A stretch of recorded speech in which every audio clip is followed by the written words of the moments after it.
Hello friends, welcome back our channel S K Telugu Hindi cooking channel. ఈరోజు మన ఛానల్లో రెసిపీ వచ్చేసి వెంట్రుకలు వేగంగా పెరగడానికి ఉసిరికాయలతోనే రెసిపీ తయారు చేసి చూపించిన ఫ్రెండ్స్. మీరు కూడా ఈ రెసిపీని ట్రై చేయండి. ఇప్పుడైతే మనం రెసిపీ స్టార్ట్ చేద్దాం రండి.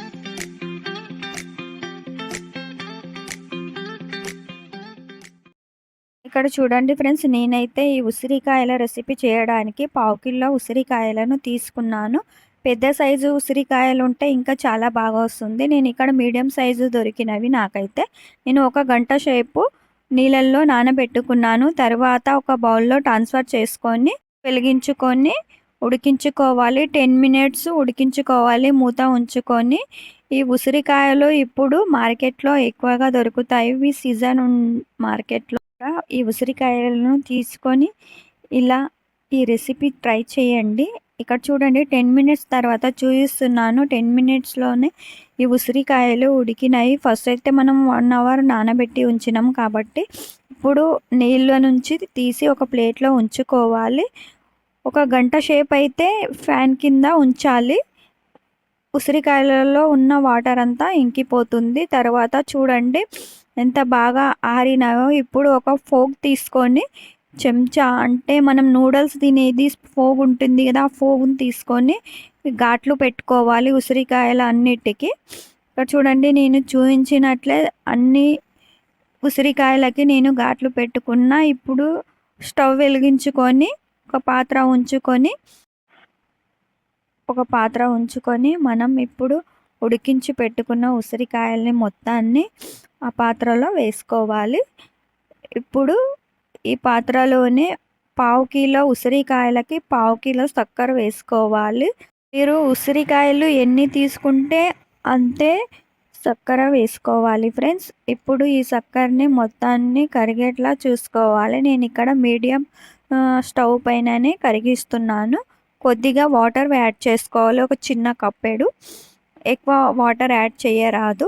ఇక్కడ చూడండి, నేను చూపించినట్లయితే అలాగనే చెయ్యండి. ఇప్పుడు ఈ ఉసిరికాయలని కలుపుతూ చక్కెర మరిగేలా చూసుకోవాలి. ఇక్కడ చూడండి, చక్కెర అయితే మరలుతుంది. ఉసిరికాయలు కూడా చాలా బాగా ఉడుకుతున్నవి. ఈ ఉసిరికాయల మురబ్బా చేయడానికి ఒక హాఫ్ అన్ అవర్ అయితే పడుతుంది.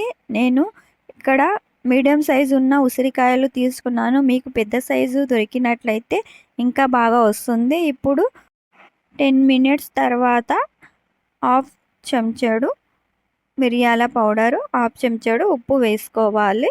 ఇది చాలా బాగా టేస్ట్గా ఉంటుంది. ఇందులో వేయడం వల్ల ఈ ఉసిరికాయల మురబ్బా చాలా టేస్ట్గా వస్తుంది. మీరు పెద్ద సైజు ఉన్న ఉసిరికాయలతోటి చెయ్యండి, చాలా టేస్ట్గా వస్తుంది, చాలా బాగా వస్తున్నాయి. నాకు మార్కెట్లో పెద్ద సైజు దొరకలేదు. చిన్న సైజు అంటే మీడియం సైజులోనే నేను తీసుకున్నా. ఇక్కడ చూడండి, 15 నిమిషాల తర్వాత చూపిస్తున్నాను ఎంత బాగా ఉడికినా. ఇక్కడ చూడండి, మొత్తం హాఫ్ అన్ అవర్ తర్వాత చూపించిన. ఇప్పుడైతే గ్యాస్ ఆఫ్ చేసుకోవాలి. మనకి కలర్ అయితే చేంజ్ అయ్యింది చక్కెర మొత్తం. ఇంకా ఉసిరికాయలు అయితే చాలా బాగా ఉడికినవి చక్కెర నీళ్ళల్లో పాకంలో. ఇక్కడ చూడండి, ఇప్పుడు గ్యాస్ ఆఫ్ చేసుకొని ఒక ప్లేట్లో సర్వ్ చేసి చూపిస్తాను. చూడండి, ఈ ఉసిరికాయల మురబ్బా వారానికి ఒకసారైనా తినడం వల్ల ఎంతో లాభాలు ఉన్నాయి శరీరానికి. వెంట్రుకలు అయితే వేగంగా పెరుగుతాయి. ఇలా ఈ ఉసిరికాయల మురబ్బా ఒక వారం రోజులైనా ఇలా చేసి స్టోర్ చేసి తినవచ్చు ఫ్రెండ్స్. మీకు ఈ ఉసిరికాయల మురబ్బా ఎలా అనిపించిందో కమెంట్ చేయండి. మొత్తం అయితే రెడీ అయింది. చాలా టేస్ట్గా వచ్చింది, చాలా బాగా వస్తుంది. మీరు కూడా ట్రై చేయండి. మీరు ఎప్పుడు ట్రై చేస్తున్నారో, మీకు ఎలా కుదురుతుందో నాకు కమెంట్ బాక్స్లో కమెంట్ చేయండి. ఈ ఉసిరికాయల మురబ్బా రెసిపీ మీకు నచ్చినట్లయితే లైక్ చేయండి, షేర్ చేయండి. యూస్ఫుల్ అనుకుంటే ఫ్యామిలీ ఫ్రెండ్స్కి షేర్ చేయండి. ఎవరైనా కొత్త వాళ్ళు విజిట్ చేసినట్లయితే ప్లీజ్ నా ఛానల్ని సబ్స్క్రైబ్ చేసుకోండి. బాయ్.